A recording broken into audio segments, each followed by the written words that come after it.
গোলাঘাট জিলাত কৰোনাৰ স্বাব পৰীক্ষাক লৈ যেন লৰা ধেমালি চলিছে।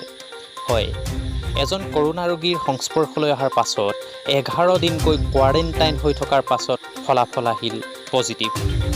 আৰু তাৎক্ষণিকভাৱেই গোলাঘাট জিলা ক'ভিড চিকিৎসালয়ত ভৰ্তি কৰা হ'ল কেউজনকে। আৰু চিকিৎসালয়ত পুনৰ তেওঁলোকৰ স্বাব পৰীক্ষা কৰা হ'ল। 5 দিনাই তেওঁলোকৰ ফলাফল আহিল নিগেটিভ। এয়া কেনেকৈ সম্ভৱ? 11 দিনলৈকে আমি স্বাব টেষ্ট দিয়াৰ পিছত আমাৰ ৰিজাল্ট নাই অহা। আমাৰ 11 দিনৰ দিনাখন আমাক কৈছে আপোনালোক পজিটিভ। আমি কালি হস্পিটেলত নিজে আহিছোঁ, আহি পেলাই আমি ইয়াত আছোঁ। আৰু কালি ৰাতি আমাৰ পৰা স্বাব টেষ্ট লৈছে, একেদিনৰ ভিতৰত আমাৰ আকৌ ৰিজাল্ট নিগেটিভ। লাইফলাইন নাৰ্ছিং হোমৰ এজন কৰ্মচাৰী ক'ভিড-19ত আক্ৰান্ত হোৱাৰ পাছত তেখেতৰ সংস্পৰ্শলৈ অহা বহুকেইজন ব্যক্তিৰ স্বাব সংগ্ৰহ কৰা হৈছিল আৰু তেখেতলোকক কোৱাৰেণ্টাইনত ৰখা হৈছিল। তেওঁলোকৰ 11 দিন কোৱাৰেণ্টাইন হৈ থকাৰ পাছত ফলাফল আহিছিল আৰু সেই ফলাফলৰ ভিত্তিতেই তেওঁলোকক ক'ভিড চিকিৎসালয়ত তাৎক্ষণিকভাৱে ভৰ্তি কৰোৱা হৈছিল। ক'ভিড চিকিৎসালয়ত পুনৰ স্বাব সংগ্ৰহ কৰাত 20 দিনাই তেওঁলোক নিগেটিভ বুলি প্ৰমাণিত হয় আৰু তাৎক্ষণিকভাৱেই তেওঁলোকক ক'ভিড চিকিৎসালয়ৰ পৰা বিদায় দিয়া হয়। এতিয়া প্ৰশ্ন উঠিছে, যদি তেওঁলোক পজিটিভ আছিল কেনেকৈ এদিনৰ পাছতে নিগেটিভ হ'ল? আৰু যদি তেওঁলোক নিগেটিভ আছিল কেনেকৈ পজিটিভ আহিবলৈ পালে? আৰু ক'ভিড ৰোগীৰে ভৰ্তি এখন চিকিৎসালয়ত তেওঁলোকক এক ৰাতি থোৱাৰ পাছত তেওঁলোকৰ শৰীৰত যদি সংক্ৰমণ হয় তাৰ বাবে দায়ী হ'ব কোন? একচুৱেলি আমি চিহ্না বুলি যিজন ব্যক্তি আছিলে তেখেতৰ ক'ভিড পজিটিভ আহিছিলে। তেখেতৰ যেতিয়া পজিটিভ আহিছিলে আমি নিজে গৈ পেলাই স্বাব টেষ্ট দিছিলোঁ। নিজে স্বাব টেষ্ট দিয়াৰ পিছত আমি হোম কোৱাৰেণ্টাইন অলৰেডি 11 দিন হৈ আছিলোঁ। 11 দিনলৈকে আমি স্বাব টেষ্ট দিয়াৰ পিছত আমাৰ ৰিজাল্ট নাই অহা। আমাৰ 11 দিনৰ দিনাখন আমাক কৈছে আপোনালোক পজিটিভ। আমি কালি হস্পিটেলত নিজে আহিছোঁ, আহি পেলাই আমি ইয়াত আছোঁ। আৰু কালি ৰাতি আমাৰ পৰা স্বাব টেষ্ট লৈছে, একেদিনৰ ভিতৰত আমাৰ আকৌ ৰিজাল্ট নিগেটিভ।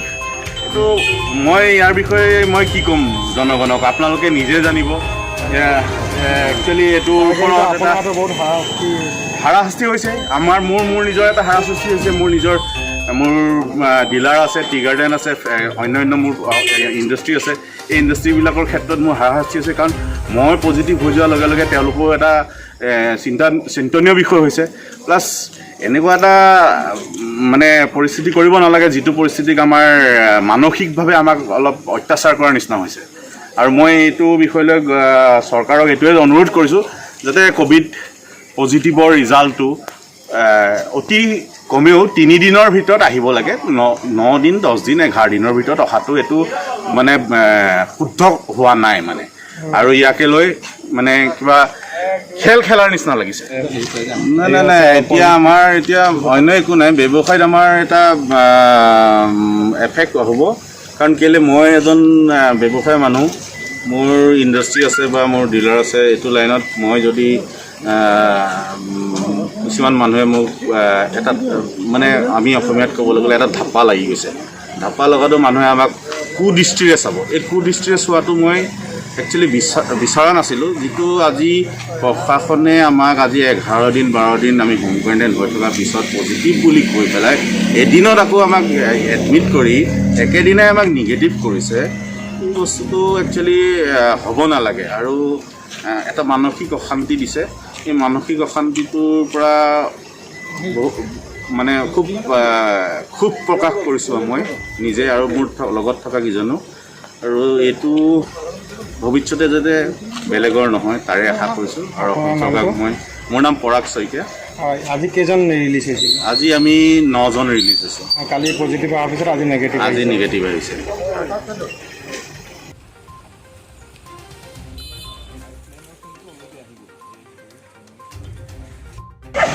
যোৱা 21 জুলাই তাৰিখে গোলাঘাট কোৰ্টৰ ওচৰত জয়ন্ত সিঙা নামৰ এজন ব্যক্তি অকস্মাত পৰি গৈছিল। আৰু সেইমতে আমি ওচৰতে আছিলোঁ। আৰু আমাৰ এজন সতীৰ্থই আমাৰ ট্ৰেক্টৰৰ গাড়ীত তেওঁ নাৰ্ছিং হোমলৈ লৈ গৈছিল, যিহেতু তেওঁ লাইফলাইন নাৰ্ছিং হোমৰ পৰিচালক। আৰু পিছৰ পাছত আমি গুচি গ'লোঁ, কিন্তু আমি যোৱা 24 তাৰিখে জানিব পাৰিলোঁ যে তেওঁ ক'ভিড আক্ৰান্ত হৈছে। আৰু সেইমৰ্মে আমাৰ বন্ধুসকলে যিসকল আমি তাৰ ওচৰত আছিলোঁ, আমি গোটেইখিনি নিজে স্বাব টেষ্ট কৰাইছিলোঁ। আৰু স্বাব টেষ্ট কৰাৰ পাছত আমি হোটেল কোৱাৰেণ্টাইন হৈ আছিলোঁ কাজিৰঙাত। তাৰপিছত আমাৰ ৰিপৰ্ট বহুত দিন অহা নাছিল আৰু আমি যথেষ্ট বহুত লোকৰ সহযোগত আমি ৰিপৰ্টটো আনিবৰ কাৰণে কৈছোঁ, যিহেতু আমি 11 দিনকৈ হোটেলত থাকিবলগীয়া হৈছিল নিজৰ খৰচ সম্পূৰ্ণ। আৰু যোৱা কালি আমাৰ ৰিপৰ্ট আহিল পজিটিভ আৰু তেতিয়া আমি জনালোঁ যে আমি যিটো একেদিনৰ ভিতৰত কেনেকৈ নেগেটিভ হৈ গ'ল? আজি আকৌ নিগেটিভ আহিলে।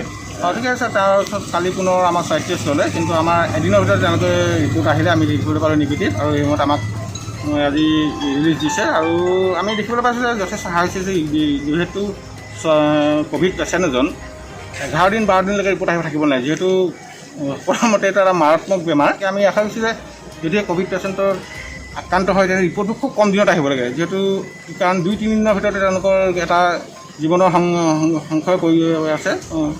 গতিকে আমি আশা কৰিছোঁ যে খুব কম দিনৰ ভিতৰতে ৰিপৰ্টবিলাক বিভাগীয় কৰ্তৃপক্ষই আনিবলৈ চেষ্টা কৰে। আপোনাৰ পৰা হাৰাশাস্তি হৈছে তাৰ কাৰণে? যথেষ্ট হাৰাশাস্তি হৈছে, কাৰণ আমি 12 দিন আমি মানসিক মনোকষ্টত থাকিবলৈ ঘৰৰ পৰা আঁতৰি থাকিবলগীয়া হৈছে, যথেষ্ট খৰচা পাতি হৈছে আমাৰ। তাৰপিছত আজি ভাল লাগিছে, আমাৰ নিগেটিভ আহিছে, আমি ঘৰলৈ যাব পাৰিছোঁ। পজিটিভ আৰু নিগেটিভ হোৱাৰ এই চূড়ান্ত খেলিমেলি পোহৰলৈ অহাৰ পাছতে গোলাঘাটবাসীৰ মাজত প্ৰশ্ন হৈছে, কৰোণাক লৈ আচলতে গোলাঘাটত চলিছে কি?